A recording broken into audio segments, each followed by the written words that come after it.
Oh, hello people of the internet. Today I wanted to do something different and review a book because I actually hate getting views. But what is it a book, that you ask? Well, these are those paperweights that your grandpa has in his house and that he never actually reads. In fact, some of books are even older than your grandpa. Some of the oldest books ever written are as old as camel riding.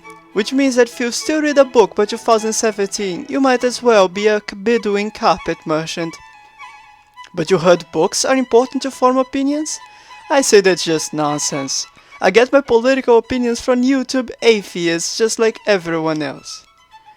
But there is a thing that books have, something called fiction, where you spend 8 hours reading a bunch of words when you could spend 90 minutes watching the movie adaptation. The problem is that to this day, there are a couple books that could never be adapted to proper cinema, and not even to Netflix. One of them is a book called The Idiot, from Fyodor Dostoevsky. In case you don't know who Fyodor is, he's one of the greatest authors of all time. He wrote great books such as Brothers Karamazov, that inspired the great Super Mario Brothers, and he also wrote the great Crime and Punishment that I assume inspired the Transformers franchise. But the books I'm gonna review is maybe his worst work ever. To give you a bit of context, he had to write it under pressure by horse racing debt and also amidst epileptic attacks. In fact, reading it might give you the impression that he wrote it while having said epileptic attacks. So, let's get on with the book. The book kicks off with protagonist Prince Lev Michkin on his way to St. Petersburg to get his inheritance. He was in Switzerland getting treated because he has epilepsy. On his way to St. Petersburg, he decides to tell his life story to a stranger called Parfen Semyonich Rogozhin, who curiously is also on his way to get rich thanks to an inheritance as well. There is also some other guy who is a public worker, but I won't mention him. The book has like 300 side characters, but only like 4 or 5 that actually matter. The rest is just Russian names cluttering your page and confusing you. In fact, that's one of the book's main issues. So, after the train scene, a bunch of stuff happens and the prince sees the picture of a woman called Nastasia Filipovna and falls in love with her. But who is Nastasia, you ask?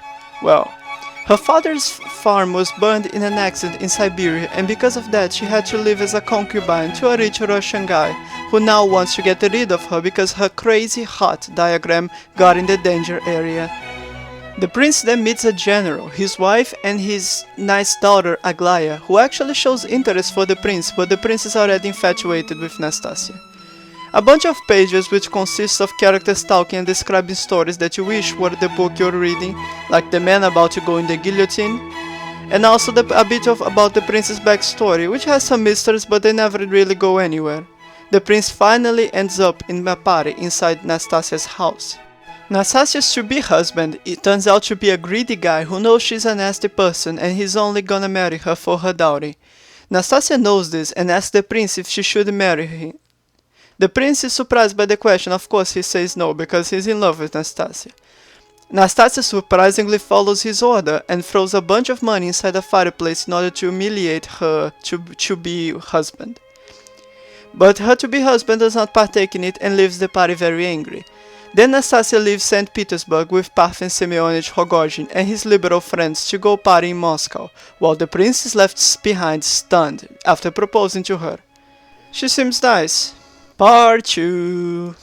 Part 2 starts with the prince back from a trip to Moscow where he went looking for Nastasia Filipovna. What is here mind-boggling is that instead of Part 2 telling the prince's adventure in Moscow, it's only spoken about in excruciating detail. Why is that the most powerful scenes in the book have to be in flashbacks or completely unrelated stories? I don't know. The prince meets Parfen Semyonich Rogozhin in St. Petersburg. He turns out he had a fight where Nastasia left him, which was pointless because she will appear alongside him in a few chapters.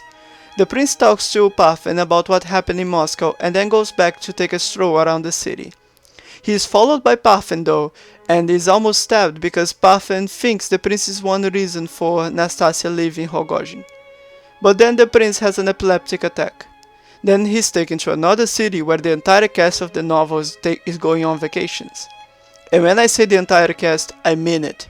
Everyone is there. Every single name.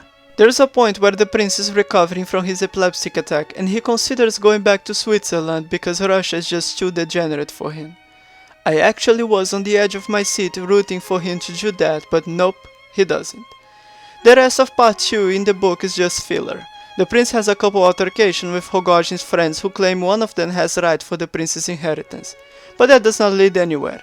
There is also a character named Hippolyte that has pneumonia. He spends 3 chapters of the book reading his article about it. He tries to kill himself, but when doubt comes, he changes his mind, so that also does not lead anywhere. It would be great filler though, if not for the fact that Hippolyte portrays himself as Russia's least likable man. Then we have part 3, which I'm gonna narrate alongside with part 4. Finally, the story gets somewhere. The prince decides to abandon this whole Nastasia Filipovna kidnapping him. Aglaya, the cute and nice daughter of the general, gets his attention. She even takes her time to teach him how to fire a gun in excruciating detail. Basically, she is the American in the novel. That's when the prince realizes that maybe love should not make him miserable and exhausted, but actually help him achieve his life goals, and then nope, he's still in love with Nastasia. The news that Aglaya may have interest in the prince reach Nastasia, who is right now in the hands of Pavel Rogojin. Nastasia, of course, throws a tantrum and starts crying like a rabbit because the prince wants to be a happy person. The prince does then what's more reasonable, sticks with Aglaya and marries her. Nope, he abandons her and becomes engaged to Nastasia. Convenient. Their day of marriage finally comes, and guess what? Nastasia does not get in the church, she just runs away, abandoning the prince in the altar. The book then ends sometime after with the prince coming to Pavel Rogojin's house to find out what really happened. He goes there and he just finds out that Nastasia was stabbed and murdered by Rogojin. Rogojin is then sent to Siberia for 15 years, and then Prince goes mad and has to return to Switzerland. Ironically, he will be in a better company in a sanatorium than among the people he shows himself to be with. So the novel finally ends, and all you know is that you want to thumbs up this video and subscribe. But what did you get from the idiot? Well, the book portrays how a destructive love might ruin your life, and that even if you have 120 side characters by your side, it doesn't mean that they care about you. The prince is truly an idiot, but you can't blame him when all the side characters aren't really curious about why he likes Nastasia. Instead, they just criticize him for doing so. The problem is that this story is all behind a mountain of unrelated filler, plot points that do not go anywhere, side characters who have nothing to do in the book, backstories that could be better exploited as a book of their own, and also excellent flashbacks that you wish were not flashbacks, but the actual novel. I'm willing to take a bet that although the book is very large, an abridged version telling only the prince, Aglaya, Nastasia and Pavel's story would not be more than 300 pages. While I wanted to recommend this book, I know that life is short and there are classics from Fyodor that are more worth your time. I give this book a broken china vase out of a Brothers Karamazov. Remember to check out Crime and Punishment, and if you enjoyed this video, please like and subscribe. This was Free Media, and thank you very much for your time.